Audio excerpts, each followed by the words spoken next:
serve as a sign among you in the future. When your children ask you, what do these stones mean? Tell them that the flow of the Jordan was cut off before the ark of the covenant of the Lord. When it crossed to the Jordan, the waters of the Jordan were cut off. These stones are to be memorial to the people of Israel forever. Ayan, dito po sa chapter po mga kapatid, pinamagatan po natin itong Remember God's Army. So dito po mga kapatid, ang mapag-aaralan natin sa chapter 4 ay hindi patulaban. Diba? Dito, mga kapatid, ay pagkakampo nila at pagtatayo ng mga bato. Kaya nakalagay dyan, remember or memorial. Ayan. So, sa ating mga kapatid, pag may namatay na mga sundalo, di ba, anong ginagawa? O may namatay na bayani, anong ginagawa? Yung mga bayani natin noon, di ba? Paano natin sila naalaala? O si Rizal, mga kapatid, paano natin sila naaalala? Pag Rizal Day, di ba? Pag nakikita natin yung kanyang monumento, yung kanyang rebulto sa Rizal Park, dyan sa Baguio. Yan. Naalala natin siya. Hindi natin siya kilala, pero alam natin yung kanilang ginawa. So dito rin mga kapatid, ganun din sa mga Israel. Yung bato na itinayo nila, kapag nakikita ng mga anak nila, alam nila yung ibig sabihin nun. So,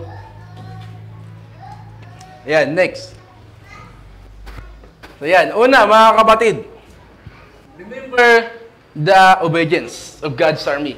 So, dito, pakibasa po muna. Joshua chapter 4, verse 1 to 3. Joshua chapter 4, verse 1 to 3.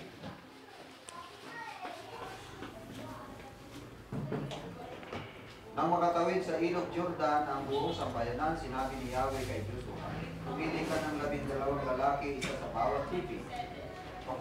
Pakuhanin mo sila ng tig-isang bato sa gitna ng Jordan, sa mismong kinatayuan ng mga parit.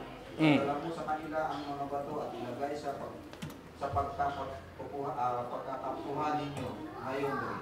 So dito po mga kapatid, di ba pag sinabing ilog Jordan, ang palagi nating naiisip na hinati. Pero dito, iba na. Hindi lang hinati. Pinatuyuan pa. Diba? Hindi lang hinati yung ilog Jordan. Bagkos tinanggalan ng tubig. Para doon magkampo yung mga bansang Israel. So nung una, panay hati-hati lang, divide. Hinati yung Jordan River. Pero dito, hindi lang hinati, bagkos tinanggalan pa siya ng tubig. So dyan po sila nag-stay. At sabi ni Joshua na sila ay kumuha ng bato. Yan. Every tribe. Sa bawat tribe, ilang tribe ulit? 12 tribes.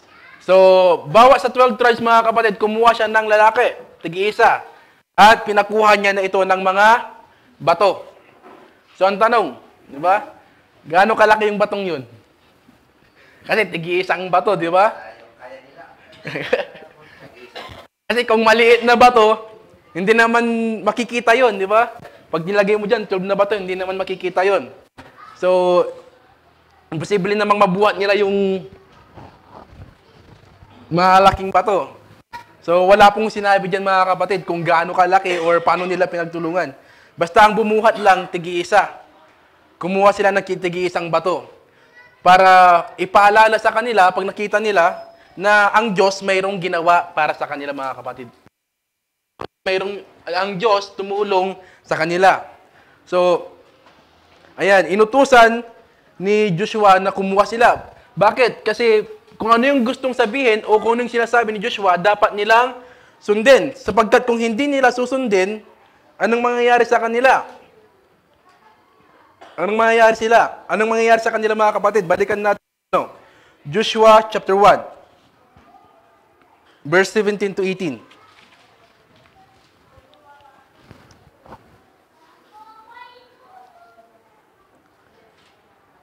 Okay, basa po. Joshua chapter 1, 17 to 18. Just as we fully obeyed Moses, so we will obey you. Only may the Lord your God be with you as he was with Moses. Whoever rebels against your word and does not obey your words, whatever you may command them, will be put to death.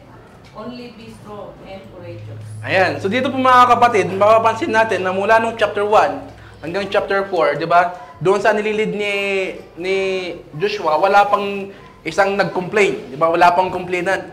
Wala, kasi pag sinabi natin Israel, ang maalam natin, pagko-complain, murmuring, kung ano-ano pa yung ginagawa nila. Pero dito, mula chapter 1 hanggang chapter 4, wala pang netala na may nag-complain. Bakit? Kasi kung sino man ang hindi sumunod, anong mangyayari?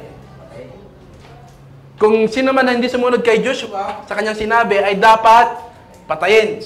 So talagang masunurin po sila. Ayan. So sa atin din, sa panahon natin ngayon, di ba, ano yung nagtutulak sa atin para sumunod? Di ba, yung puso natin, tayo na. Di ba, ikaw mismo. Pero sa kanila, ang nagtutulak sa kanila para sumunod is batas. Kamatayan pag hindi ka sumunod sa pinag-uutos ni Joshua. Ayan, next. Ayan. Yan yung itinayo nila mga kapatid. Pakibasa po sa Joshua chapter 4. Verse 8 to 9. Joshua chapter 4 verse 8 to 9. Verse 8, so the Israelites did as Joshua commanded them. They took 12 stones from the middle of the Jordan, according to the number of the tribes of the Israelites, as the Lord had told Joshua. And they carried them over with them to their camp, where they put them down. Verse 9, Joshua set up the 12 stones that had been in the middle of the Jordan, at the spot where the priests who carried the Ark of the Covenant had stood, and they are there to this day. Yan. So dito po mga kapatid, sinunod nga yung utos ni Joshua na kumuha sila ng 12 na bato. And then inilagay doon yun sa paanan, doon sa kinakatayuan ng mga Levita, mga Levites. Ayan, yung mga pare. So, hindi lang sila naglagay doon sa Jordan mismo. Bagkus naglagay din si Joshua doon sa susunod na pangkakampuhan nila. Naglagay din sila doon, mga kapatid, para iyon ay magbigay ng paalala o remember sa ginawa ng kanilang Panginoon. So sabi dito, naroon ngayon ang mga bato yun. Mayroong kama. Ibig sabihin, sa panahon ba natin ngayon, andun pa rin yung batong yun? Diba? Hindi natin. Pero mayroong ibang archaeologists na nakikita nila, nahuhukay nila. Yan, yung iba. Pero ngayon, hindi natin alam kung kumpleto o andun pa. Kasi hindi mo naman pwedeng tanggalan ng tubig yung Jordan River. So, pero maraming nagpapatuto. So, isa yun mga kapatid na ang Biblia ay hindi Biblia ay nagsasabi na ang totoo. Kaya nga po, yung ibang mga tao hindi naniniwala sa Biblia, pero pag babalikan mo ito, babasahin mo, aralin mo, marami kang makikita na proof. Yan. Marami kang makikita na hindi pa sinasabi ng science, pero matagal nang sinasabi ng Biblia. And then pati ito mga kapatid, itong 12 na bato, di ba? Nagpapatunay rin na nangyari nga ito. Na ang Jordan nga ay natanggalan ng tubig. Tinanggal ng tubig yung ilog Jordan. So hindi natin alam kung nananatili pa rin yon sa gitna ng ilog. So, ayan. Kaya mga kapatid, dapat silang sumunod. Bakit? Kasi kung babalikan natin yung Deuteronomy chapter 28, yan, next, verse 1. Yan. Pakibasa po. Ano yung sabi sa kanila? Nung namumuno pa si Moises.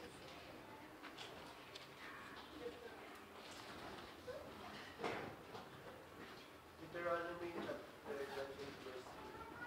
All these blessings will come upon you and accompany you if you obey the Lord your God. Ayan. So sabi doon, Itong mga bansang Israel, kung sila ay susunod doon sa inuutos ng Diyos, kung susunod sila sa alituntunin ng Diyos, di ba, matutupad yung promise niya na itong bansa na to ay magiging napakapangyarihan sa balat ng lupa. Meron pa. Next, bro. Ay, sa Exodus 19:5. Exodus chapter 19 verse 5. Pakibasa po.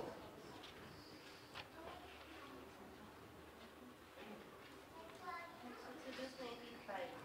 Now therefore, if you will obey my voice indeed and keep my covenant, then ye shall be a peculiar treasure unto me above all people, for all the earth is mine. Ayan. So, kailangan talaga nilang sumunod sa utos ng ating Diyos sa pamamagitan ni Moises. So, sa kanila, Moises. Sa ngayon, kaya Joshua naman. So, dapat nilang itong sundin para makamit yung kanilang promise. Para matupad yung promise sa kanila ng ating Panginoon. So, talagang masunurin po sila. Walang nagko-complain in this chapter. Kaya nga sa atin din mga kapatid, anong sinasabi din sa atin ng James? Sa mga Krisyano. Sa James chapter 1 verse 22. Kasi karamihan mga Krisyano, ganito lang po yung nararating nila. Hanggang dito lang sila. Pakibasa po. But be doers of the word and not hearers only, deceiving your own selves. Di ba? Karamihan ng mga Krisyano, tagapakinig lang. Ang umaattend, tagapakinig lang. Pero hindi naman ina-apply yung kanilang napapakinggan. Kaya nga dito mga kapatid, kung ano yung napapakinggan mo, dapat mong i-apply. Linggo-linggo kang pumupunta sa church, diba? Linggo-linggo ka nagsisimba, linggo-linggo mo ginagawa yung gawain, pero hindi mo naman ina-apply sa sarili mo, it's useless. Diba? Walang katuturan. So, sa kanila, sa mga bansang Israel, sumunod sila. Sumunod sila dahil sa promise. Sumunod sila dahil ayaw nilang mamatay. So tayo din, susunod din tayo sa ating Panginoong Hesus. Diba, makikinig tayo, a-acceptin natin dahil may tatanggapin din tayo. Ano yung tatanggapin natin? Eternal life. Kaya nga, mas mapalad po tayo. Sa kanila, promised land. Sa atin naman, eternal life. Kaya, magmula ngayon, di ba, kung tayo ay soldiers or army ng ating Panginoon, dapat tayong sumunod. Kaya lang, practice pa lang, di ba? Exercise pa lang, ang dami ng sumusuko. Ang dami ng nagkikwit. So, dapat tapusin natin kung ano yung pinasukan natin. Di ba? Pinasok natin maging Krisyano. Nagpabaptize tayo. Hindi pwede na nagpabaptize ka tapos putol mo na lang, ganyan na lang. Hindi. Pinasok mo yan, panindigan mo, tapusin mo. Yung pagiging Krisyano, tinatapos. Pinagtitiisan, di ba? Sinusunod. Hindi tinatapos at hindi iniiwan. So, yan po mga kapatid. Di ba? Alalahanin natin yung pagsunod ng mga sinaunang God's army. Wala na pong katanungan sa una. Kasi pagbabasahin natin to, about sa pagkakamp lang naman nila to eh. Tapos pagtatayo ng bato. So, pangalawa mga kapatid. Next bro. Ayan. Remember the leaders of God's army. Sino po yung leaders dito sa Joshua? Si Joshua, di ba? Sino yung leaders dito sa Joshua? Si Joshua. Ayan. So, si Joshua mga kapatid, kung babalikan natin, di ba? Mula pa sa mga anak ng libro, di ba? Itinitrain na siya ni Moises. Kumbaga, si Apostle Paul, si Moises, at saka si Joshua na Timothy. Parang tinuturuan na niya. Hindi. Si Paul, si Moises. Parang si Moises. Oo. Kasi parang si Joshua, si Moises, tinuturuan niya si Joshua para ma-train. Pagdating ng panahon, di ba, siya na yung mag-lead. So, ganun din si Paul. di ba, nung mamamatay na siya sa Timothy. Sabi niya, malapit na akong mamatay. So, bata pa lang si Timothy, tinitrain na niya. Pinapaalalahanan na niya. So, dito mga kapatid, di ba, alalahanin din natin yung mga leaders, yung mga namuno nung sinauna.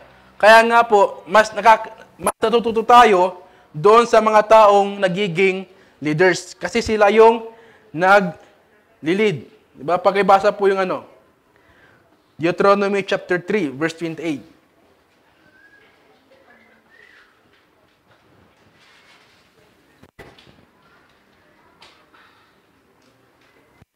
Yan. Pakibasa po.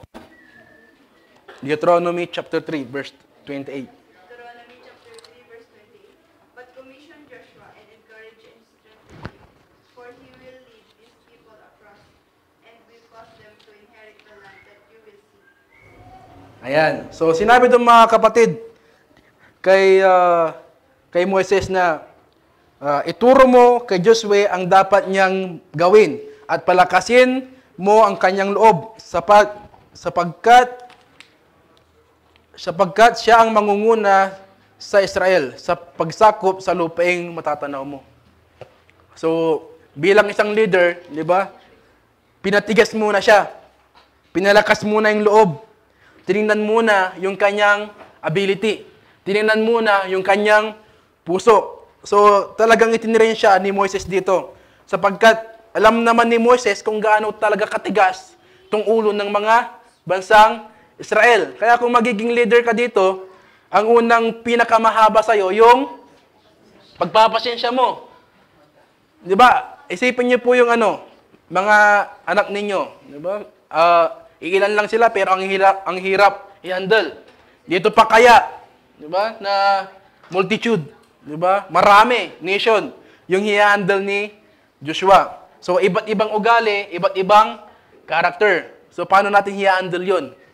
So, bilang isang leader, kung haharap ka sa maraming tao, maghahawak ka sa maraming tao, dapat handa yung sarili mo. Next. Ayan, tapos na pala. Next. Ayan. Bilang isang leader, di ba, ano yung dapat magkaroon sa kanya? Ayan. Basahin natin yung Joshua chapter 3, verse 7.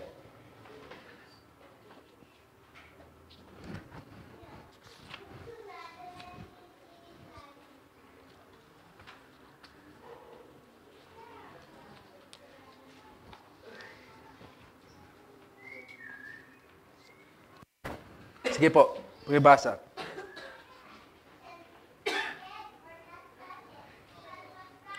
Joshua chapter 3, verse 7. Mm. And the Lord said to Joshua, Today I will begin to exalt you in the eyes of all Israel, so they may know that I am with you as I was with Moses. Ayan. Tsaka lipat din tayo dun sa Joshua chapter 1, verse 7. Only be strong and very courageous. Be careful to do according to all the law, which Moses my servant commanded you. Do not turn from it to the right or to the left, so that you may have success wherever you go. Ayan. So, ano yung nakikita nyo kay Moises, ay kay Joshua, kung bakit siya pinili? Ano yung nakikita natin sa kanya? Matapang na lalaki, ano pa? Di ba? Sumusunod. Di ba? Andyan po. Sumusunod. Bilang isang soldiers, bilang isang army, di ba? Kung hindi ka susunod, hindi ka papasa. Kasi ang unang sasabihin sa'yo, o ang unang ipapagawa sa'yo is sumunod.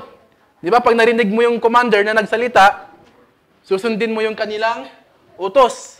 Kaya nga bilang isang leader, at tulad din natin, di ba, mga Kristiyano, dapat tayo ay marunong sumunod, obey. Ano pa? Marunong magtiwala. Malakas yung faith.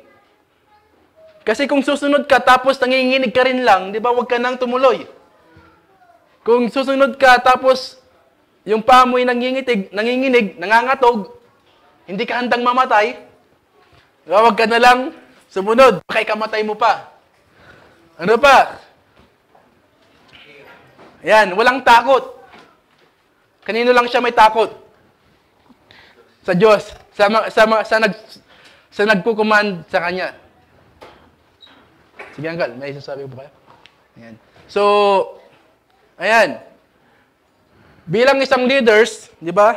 O bilang isang Kristiyano sa atin, dapat marunong po tayong sumunod, magtiwala, at magkaroon ng takot sa Diyos. At syempre, hindi magkaroon ng takot sa mga kalaban. Kaya anong dapat natin gawin? Maging tulad tayo ni Joshua. Ni Joshua. So, kaya nga, anong sinasabi sa atin? Sa Hebrews chapter 13, verse 7. Next, bro. Ayan. Anong sinasabi sa atin? Alalahanin ninyo ang mga dating namumuno sa inyo, ang mga paghahayag sa inyo ng salita ng Diyos. Isipin ninyo kung paano sila mamuhay at tularan ninyo ang kanilang pananampalataya sa Diyos. Ayan. So, kayo naman ang nakikinig ngayon bilang spiritual na Israel, di ba? Alalahanin nyo yung mga sinaunang leaders, yung sinaunang nag-role sa inyo. Di ba? Kung paano sila namuhay, kung paano sila sumunod. Alalahanin nyo sila. Remember them. Bakit? Kasi pag naalala mo sila, ikaw din yung gagawa doon sa ginagawa nila. Sa atin mga kapatid, bilang isang Kristiyano, sino yung mga naaalala natin pagdating sa pagsunod? Diba? Sino yung mga leaders na naaalala natin sa Bible pagdating sa pagsunod? Sa Christianity. Apostle Paul. Diba? Maraming Kristiyano na magkaroon nung katapangan ni Paul.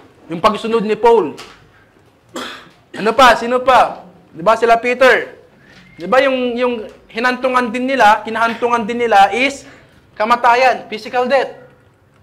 Tayo po mga kapatid, saan po tayo nahaharap ngayon? Saan tayo lumalaban ngayon? Pagsubok. Emotional. Diba? Financial. So, yun po yung mga bagay na hinaharap natin bilang isang Kristiyano, bilang mga God's army. So, spiritual battle. Yun po yung hinaharap natin. Sa kanila, physical. Physical battle. Kung hindi po sila magtitiwala sa Diyos, kung hindi sila susunod sa Diyos, di ba, iisa yung kababag sa kanila. Mamamatay din sila. Ang pinagkaiba lang sa atin, sa kanila, physical. Sa atin, spiritual battle. Pero, yung pinagkapareho natin, sa kanila, kung sumunod sila, mamamatay sila. Tayo din, kung hindi tayo sumunod, mamamatay din tayo. Spiritual death. Ayan. So, may kanya-kanyang kamamatayan. So, anong dapat po natin gawin mga kapatid? Pag the way na naghihirap po tayo, alalahanin natin yung mga leaders po natin, lalong-lalo ng ating Panginoon, na siyang nag-utos sa atin. So wala na pong tanong, para hindi na po tayo bumalik. So pangatlo, next bro. Ayan. The glory.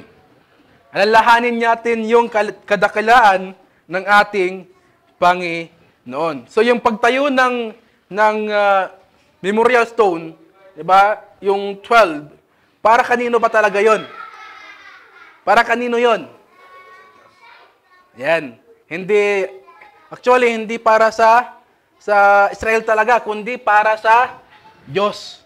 Kasi ano pong sabi mga kapatid? 'Di ba? Kapag itinanong ng inyong mga anak kung anong ibig sabihin yan, ang sabi doon, ano daw sasabihin nila? Nasa Joshua. Joshua chapter 4. Verse 21 hanggang 23. 21 hanggang 24 na lang po. Yan, pakibasa.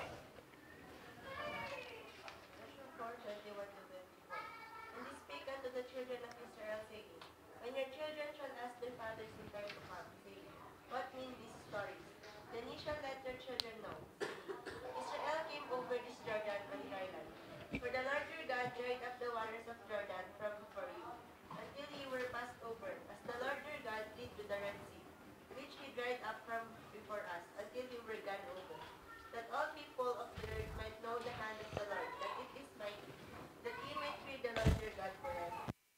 Ayan.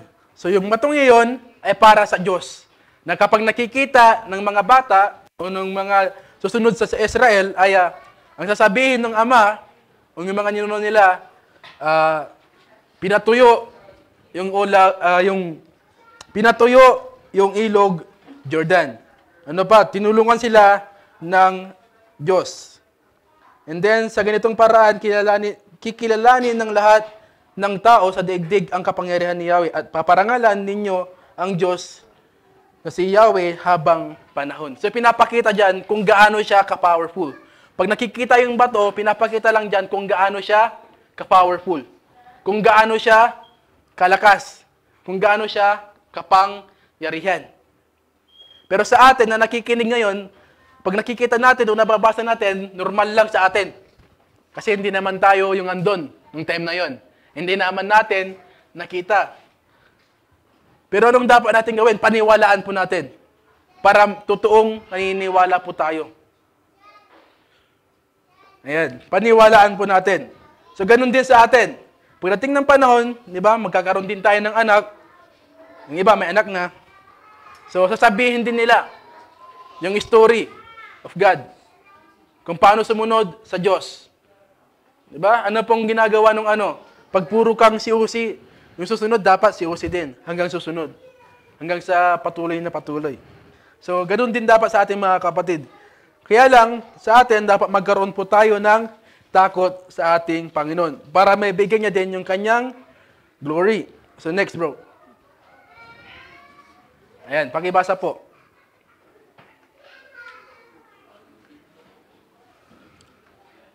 Proverbs 8:13.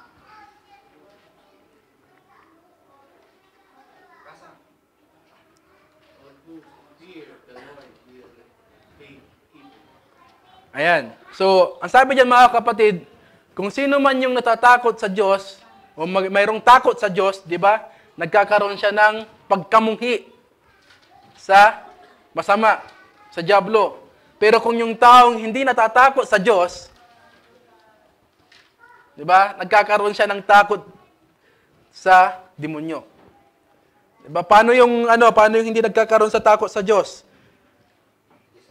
Di ba? Pag sinabing command. Pag sinabing command, di ba, army po tayo. Pag sinabing command, susundin. Ngayon, pag hindi ka umatin ng Sunday, isa na yung paglabag. Ibig sabihin, pag lumabag ka sa Diyos, ibig sabihin, hindi ka takot sa Diyos. Hindi ka takot sa Kanya. Kanino ka takot ngayon? Nanay mo. Tatay mo. Dahil pinagbabawalan ka. Hindi. Di ba? Kanino ka takot ngayon? Di ba? Kay Satanas.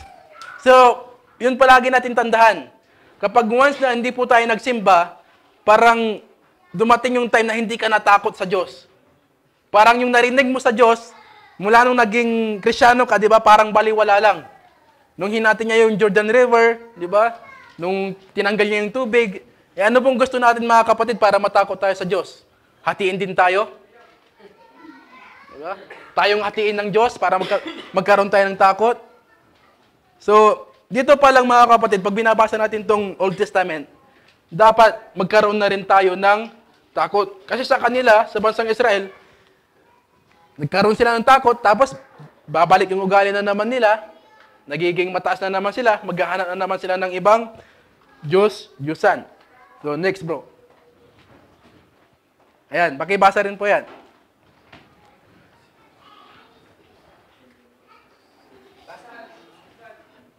Sige po, basa. And Moses said unto the people, Fear not, for God is come to prove you, that is fear may be before your faces, that ye sin not. Ayan, di ba mga kapatid, pag sinabi bang armies, sa pagsugod, nangunguna palagi? Nangunguna, di ba? Pero sa pagbabasa, di ba? Patagalan. So, tinan niyo po, pagbabasa pa lang, takot na tayo magbasa. Di ba? Nag-aantayan po tayo kung sino. Oo. Tawagin mo kasi. Hindi. Army kasi, army. So, army. So, dapat... Oh, ako na. Ayun. So, dapat magunahan po tayo. So, ganun din sa pagsubok. Dapat magunahan po tayo sa Ayan. So, sa atin, kung sa kanila, hinati yung ilog Jordan, pinatuyon yung ilog Jordan, sa atin naman, ano yung pinakita sa atin ng Diyos na habag? Ano naman yung ginawa niya para sa atin bilang isang Kristiyano? Kasi sa kanila yun, Israel yun eh. Di ba yung paghati at pagtanggal ng tubig? Sa atin naman, sa panahon natin ngayon, ano yung ginawa ng Diyos para sa atin? Bilang isang Kristiyano. Di ba? Next, bro. Di ba yung John 3:16? Yan yung isang ginawa niya para sa atin. And, pakibasa po.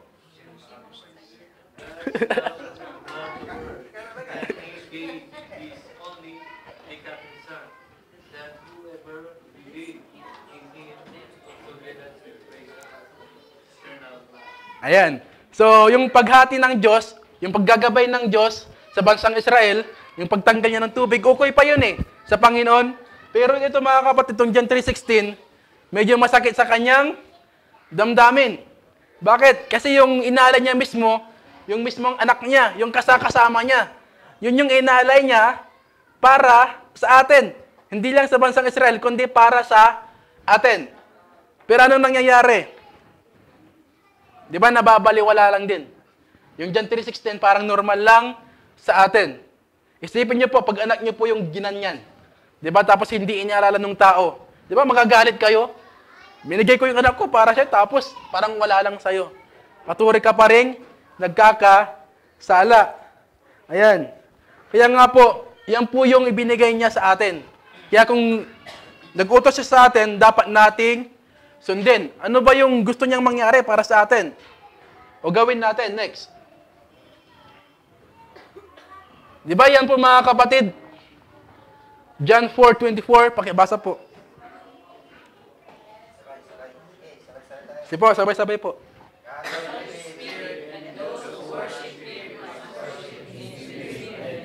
Di ba ang dali pong sabihin? Pero ang tanong, ginagawa ba natin? O pumunta lang tayo dito para worship lang? Di ba? Pero yung puso mo, hindi naman totoo. Wala namang truth. Wala namang spirit. Pumunta ka lang dito para worship lang, para masabi mong magkaroon ng hindi mabakante yung upuan. Ayan. Attendance, yan. Para magkaroon ng attendance. Di ba? Ang dali-dali pong basahin. Pero, ang hirap gawin. Kasi physical na present ka naman, pero yung spiritual mo is absent. Bakit? Kasi yung utak natin, kung saan-saan napupunta. Ang daling sabihin na ilan yung umattend nung morning? Diba? 50, 60. Diba? Pero yung totoo, sa nakikita ng Diyos, baka 10 lang, 30, o isa, o baka wala. Ayan. Mahirap po yun. So, dyan po mga kapatid, yan lang po iniiling sa atin. Nasambahin natin siya sa spirit at katotohanan. Yung word po na katotohanan. So, bakit katotohanan? Kasi pag nagsisimba din tayo, mayroon din tayong inaalala. Mayroon din tayong nire-remember. Ano po yun? Lord's Supper. Yun po yung isa na inaalala po natin. Kaya sabi doon, bago ka mag-take, dapat ihanda mo yung sarili mo. Hindi yung, nagkipag-dismiss ka, bro, ito na. O, sige. Tapos, dismiss ulit. Di ba? Hindi mo naalala pag ganun. Dapat maging excited po tayo. Pag parating na po yung tinapay, di ba? Dapat excited ka na. Yun na yung puputulin ko. Di ba? Hindi yung, bro.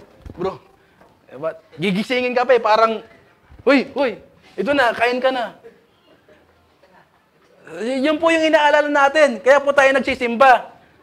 Yung Lord's Supper, yung kanyang kahirapan. Kaya nga po, pag nagdadasal din, di ba? Taimtim din, seryoso din. Kasi mayroon po tayong inaalala. Mayroon din tayong nire-remember sa ating Panginoon. Next, bro. Kaya nga, palagi natin siyang alalahanin. Bakit? Kung hindi natin siya alalahanin, pagdating ng panahon, hindi ka rin niya maaalala. Ano na sabihin sa'yo? Di ba, huyo? Sino ka? Ngayon, inaalala ka niya. Palagi, always, habang buhay ka pa. Pero pagdating ng panahon, sasabihin din niya sa'yo, huyo. Kaya alalahanin mo siya bago ka niya makalimutan. Ayan. So, next. Ayan. So, bilang God's army, diba, bilang mga sundalo ng Diyos, dapat magkaroon po tayo ng full armor. Nasa Ephesians chapter 6, verse 13 to 17. So, kaya nga sabi natin kanina, ang isang Kristiyano, hindi lang po nagsasalita, bagkus ginagawa. Diba? Anin mo yung magaling ka sa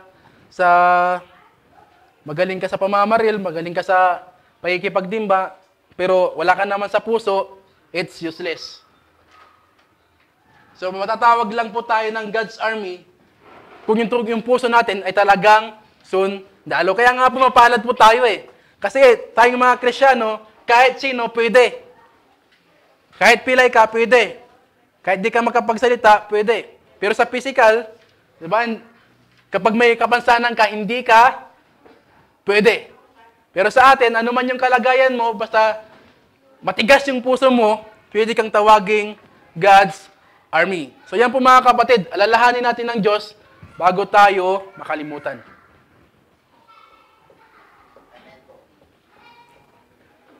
Wala na pong katanungan, huwag niyo po akong tignan. Wala pa akong kasalanan. Ayan. Sige po. Do we accept that the Spirit na binigay ng Panginoon sa atin, tinatanggap ba natin? O nga po, Uncle.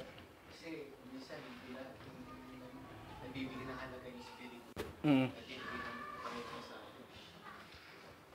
So parang pinapakita dyan, ano yung mayroong spirit sa'yo? Diba? Espiritu ba ng Diyos? Yung binibigay niya ba sa'yo? O espiritu mo pa rin? So, diba? Pagdating sa pagkikipaglaban, kung nagkakasala ka pa rin, gumagawa ka pa rin ng kasalanan, ibig sabihin, hindi ka pa handa. Ibig sabihin, hindi ka pa nakikipagdigma. Bakit? Kasi yung mismong parang sumali ka sa isang grupo, pero ikaw naman ang pumapatay sa kanila. Ikaw naman ang nagpapatalo sa kanila. Team mo, pero ikaw ang nagpapatalo sa kanila. So, ganun po yung nangyayari pag gumagawa tayo ng kasalanan. Nasa panig ka ng Panginoon, pero ikaw naman yung gumagawa ng paraan para kayo ay matalo. So, iwasan po natin pagkakasala. So, wala na po. So, wala na. Good morning po.